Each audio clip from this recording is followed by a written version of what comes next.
E aí, pilotos e pilotas, tudo bem com vocês? Sejam bem-vindos a mais um vídeo, eu sou o Eduardo Machado e você está no canal Velocidade em Detalhes. E para você que chegou agora no canal e está conhecendo, já aproveita para se inscrever e deixar aquele like no começo do vídeo para fortalecer o canal. Aproveite também e conheça o nosso canal no Telegram, o link vai estar bem aqui embaixo na descrição. Em 1992, o mundo conheceu um carro que não parecia ser deste planeta.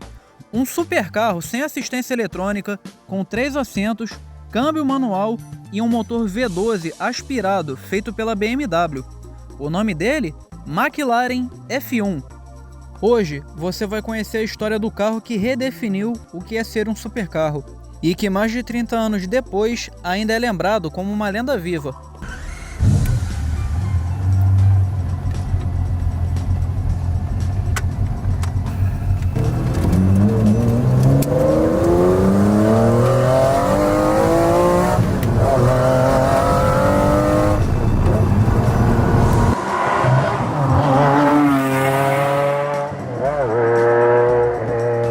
No fim dos anos 80, a McLaren dominava a Fórmula 1 com Ayrton Senna e Alain Prost.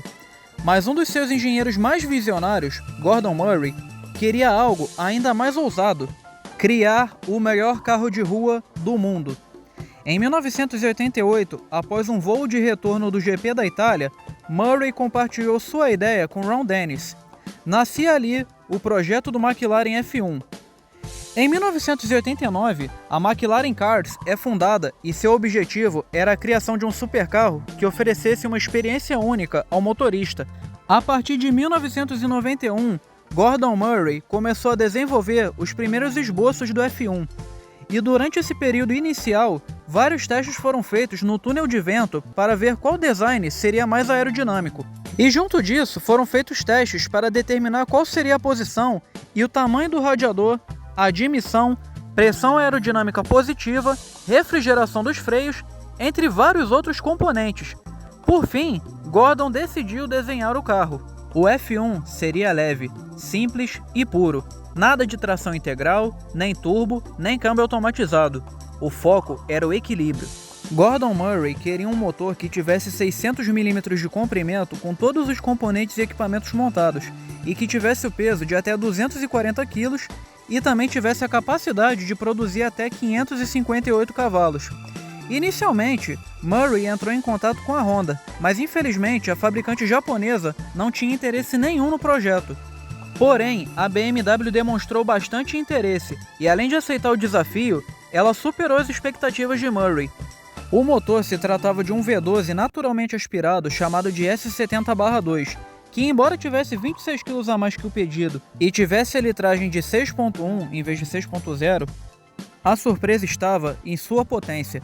Em vez de produzir apenas 558 cavalos, ele produzia 636 cavalos a 7.400 RPM e 66,4 kgfm de torque. A estrutura era feita de fibra de carbono.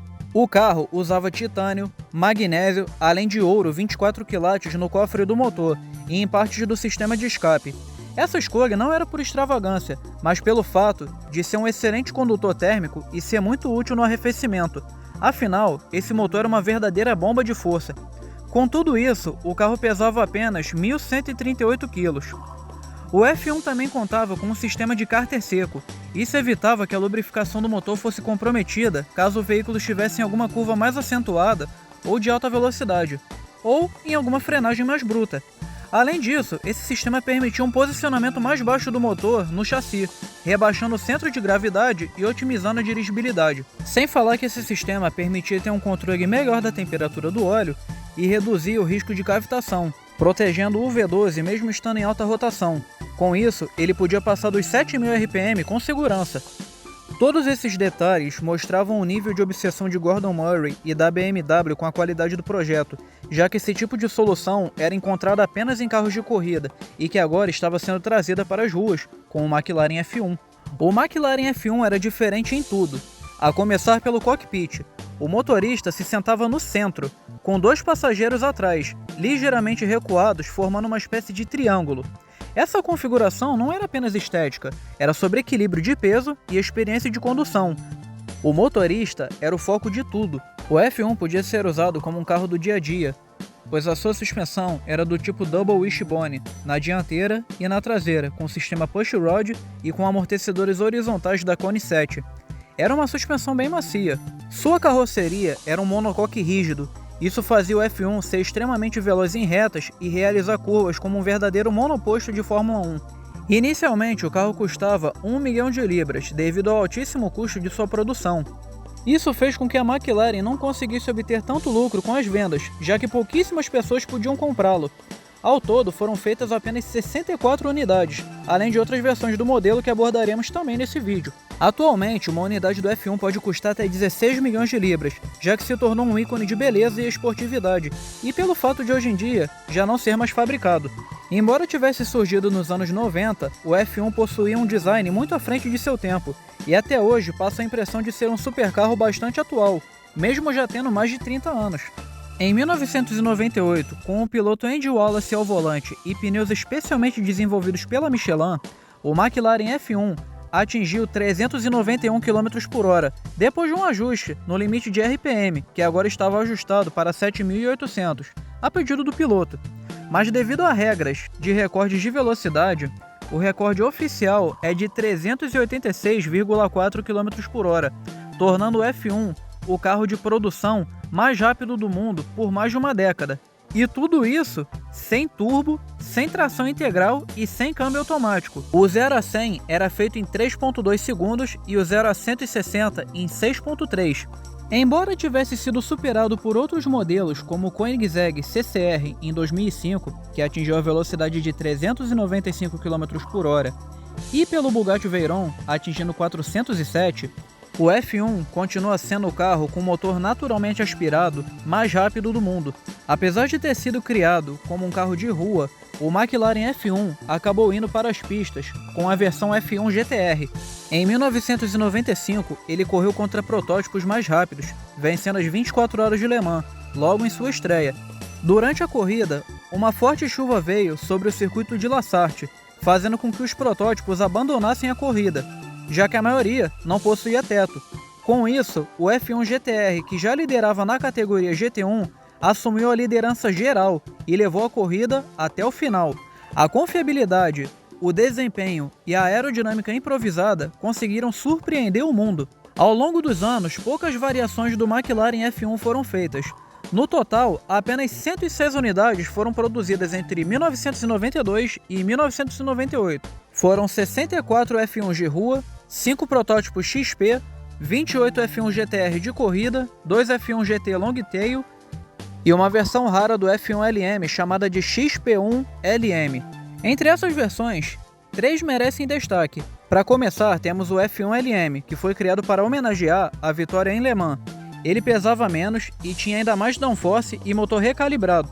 Era ainda mais rápido, com um 0 a 100 de 2.9 segundos, além de ser limitado também em 7.800 RPM, igual ao F1 recordista. Temos também o F1 GT Longtail, uma versão de rua, inspirada no F1 GTR Longtail de corrida. Apenas 3 unidades foram feitas, sendo que dessas 3, apenas 2 foram entregues aos clientes, já que a outra unidade serviu apenas de desenvolvimento, sendo chamada de XPGT. E como mencionado antes, tivemos também o F1 GTR, com aerodinâmica modificada, suspensão ajustável e desempenho adaptado para o Endurance.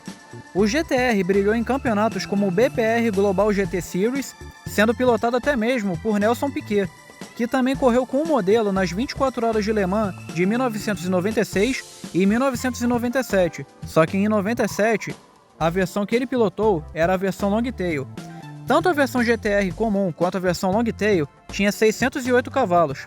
A potência era um pouco mais baixa do que a versão de rua devido aos regulamentos da GT1, mas ainda assim eram extremamente rápidos, sendo capazes de atingir mais de 330 km/h. Quando foi lançado, o McLaren F1 custava nos Estados Unidos cerca de 815 mil dólares, uma fortuna na época.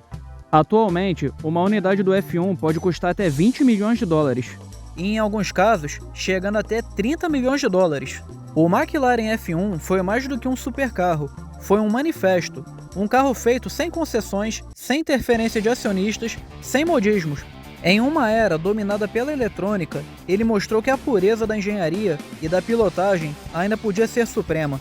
E por isso, mesmo depois de 3 décadas, ele continua sendo o supercarro definitivo. Se você gostou dessa história, deixe seu like e compartilhe esse vídeo com aquele seu amigo fissurado por carros. Aproveite também para deixar aqui nos comentários qual outro carro você quer ver aqui no canal. E é isso, meus amigos. Até a próxima volta, porque aqui a velocidade sempre é apresentada em cada detalhe.